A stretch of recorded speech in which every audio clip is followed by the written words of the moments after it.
परसों अलविदा की नमाज होगी और 21 को ईद भी हो सकती है, 20 से 21 को होगी। कहीं कोई हलचल है क्या? कुछ भी नहीं। शालीनता के साथ सारे पर्व और त्योहार मनाए जा रहे हैं, कहीं कोई हलचल नहीं। और यही है सुरक्षा का एहसास, यही है सुरक्षा। कल से त्योहार है, लोगों में खुशी है, हमारा त्योहार आ रहा है। हम नवरात्रि के साथ जुड़ेंगे, जगत जननी मां भगवती की उपासना के साथ जुड़ेंगे।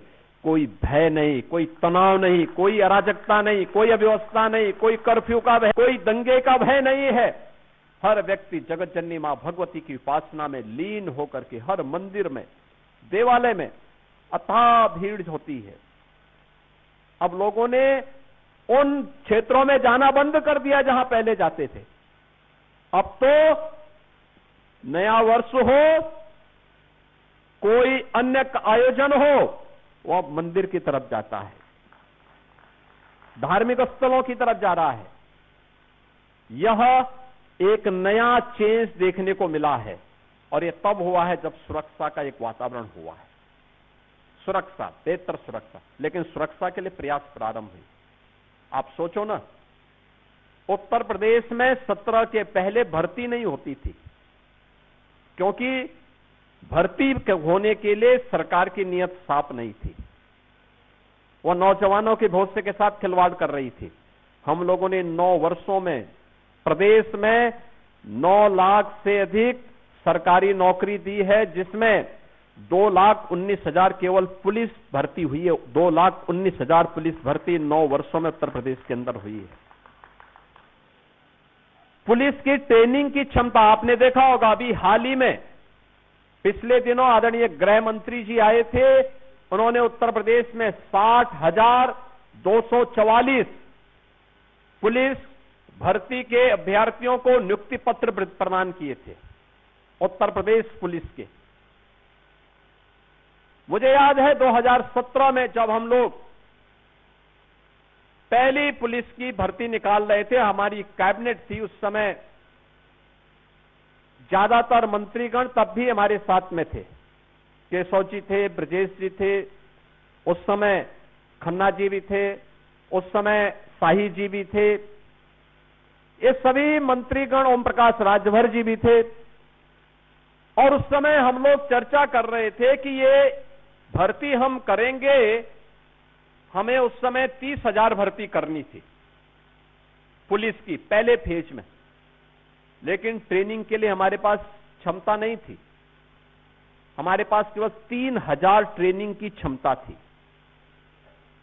मैंने उस समय भारत सरकार के गृह मंत्री, लखनऊ के यशस्वी सांसद आदरणीय राजनाथ सिंह जी से बातचीत की। उस समय के भारतीय जनता पार्टी के राष्ट्रीय अध्यक्ष और आज के गृह मंत्री आदरणीय अमित शाह जी से मैंने बातचीत की और इन्होंने कहा कि आप मिलिट्री, पैरामिलिट्री और अन्य राज्यों के भी ट्रेनिंग सेंटर को ले लीजिए और अच्छा होगा कि 30,000 की भर्ती कर दीजिए। जब मैंने यहां बैठक ली गृह विभाग की, मैंने कहा ये भर्ती क्यों नहीं हो रही है, तो मुझे बताया गया कोर्ट का स्टे है। मैंने कहा कोर्ट के स्टे का कोई कारण तो होगा। कहा हां, कोर्ट ने कहा कि इस तरीके से ट्रांसपेरेंसी आनी चाहिए। मैंने कहा ये तो अच्छी बात है, हम माननीय न्यायालय के आदेश का पालन करें और भर्ती की प्रक्रिया को आगे बढ़ाएं। और हमने 30,000 की भर्ती प्रारंभ की। भर्ती एक समय सीमा के अंदर हुई। हमने मिलिट्री, पैरामिलिट्री और अन्य राज्यों के ट्रेनिंग सेंटर लिए, तब हम 30,000 भर्ती करवाए थे। बहनों और भाइयों, 2025 में जब हमने भर्ती करवाई, उनकी ट्रेनिंग 60,244 की ट्रेनिंग आज हम उत्तर प्रदेश के ही ट्रेनिंग सेंटर में करवा रहे हैं। हमें मिलिट्री, पैरामिलिट्री, अन्य राज्यों के ट्रेनिंग सेंटर नहीं लेने पड़े। और ये सभी 60,244 जो पुलिस कार्मिक भर्ती हुए हैं, इनमें अनिवार्य रूप से 20% बेटियां भर्ती हुई हैं, अनिवार्य रूप से। और ये सभी लोग अब पुलिस भर्ती के हिस्से बने हैं। इनकी ट्रेनिंग पूरी हो रही है। नवरात्रि के तत्काल बाद ये लोग फील्ड में आएंगे। यद्यपि ये लोग अपनी सेवाएं देते हैं कभी कभी, लेकिन इसके बाद ये फुल फ्लेज प्रदेश की व्यवस्था में आएंगे, प्रदेश की सुरक्षा को और सुदृढ़ करने में अपना योगदान देंगे। बहनों और भाइयों, ऐसे ही आपने देखा होगा उस समय कैसे यूपी पब्लिक सर्विस कमीशन रहा हो, उत्तर प्रदेश उच्चतर शिक्षा चयन आयोग रहा हो, उत्तर प्रदेश माध्यमिक शिक्षा चयन आयोग रहा हो, अन्य हर एक आयोग और भर्ती बोर्ड पर भ्रष्टाचार के तमाम आरोप लगे हुए थे, तमाम आरोप लगे हुए थे, कोई काम नहीं हो पाता था। लेकिन हम लोगों ने प्रदेश के अंदर पुलिस में रिफॉर्म किए, पुलिस में सुरक्षा का वातावरण दिया, पुलिस को आधुनिक बनाने का कार्य किया। एफएसएल लैब्स हो, पुलिस का स्टेट फॉरेंसिक इंस्टीट्यूट के निर्माण का हो, एसएसएफ के गठन का हो, या पीएससी की मृत पड़ी बहानियों को फिर से पुनर्जीवित करने का कार्य हो। पिछली सरकारों ने तो दंगाइयों का काल पीएससी को समाप्त कर दिया था। हमने उनकी सभी 34 कंपनियों को फिर से पुनर्जीवित करके पहली बार उत्तर प्रदेश पीएससी में 3 महिला बटालियन का गठन किया है, और तीनों बटालियन वीरांगना उदा देवी पासी के नाम पर, वीरांगना झलकारी बाई कोड़ी के नाम पर, वीरांगना अवंती बाई लोधी के नाम पर, ये तीनों बटालियन का गठन हमारा प्रदेश के अंदर हो गया है। और तीनों बटालियन में इन तीनों वीरांगनाओं की अश्वारोही प्रतिमाएं भी वहां पर स्थापित कराई जा रही हैं। बहनों और भाइयों, पुलिस कमिश्नरेट सिस्टम हमने 7 जनपदों में लागू किया। ये पुलिस रिफॉर्म का पार्ट था।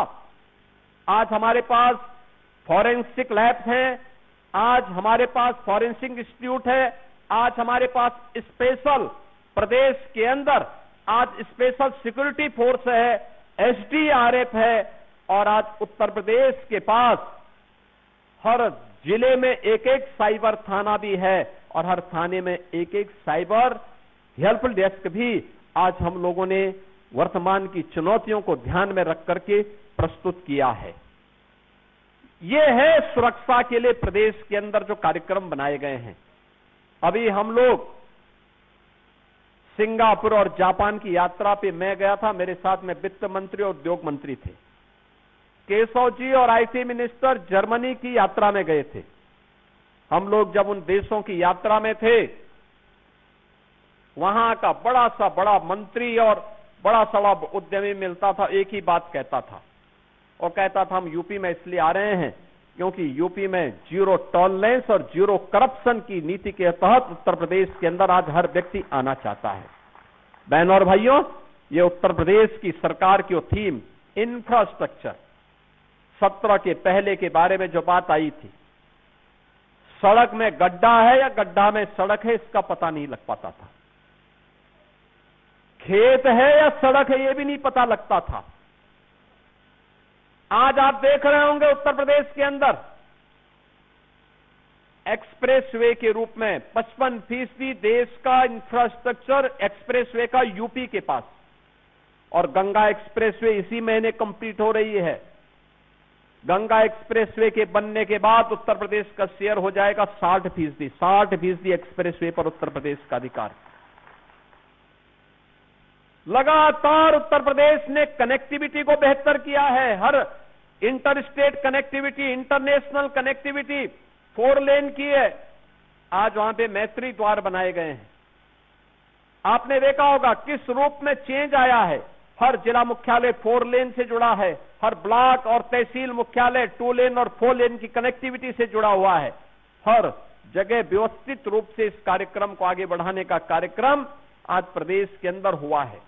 देश का सबसे बड़ा रेल नेटवर्क यूपी के पास, देश के अंदर सबसे अधिक सिटी के अंदर मेट्रो का संचालन, 7 सिटी में हम मेट्रो का संचालन कर रहे हैं। लखनऊ, कानपुर, आगरा, गाजियाबाद, नोएडा, ग्रेटर नोएडा, और अभी हाल ही में प्रधानमंत्री जी ने मेरठ के भी मेट्रो का संचालन किया है। देश की पहली रैपिड रेल दिल्ली मेरठ के बीच में प्रारंभ हो चुकी है।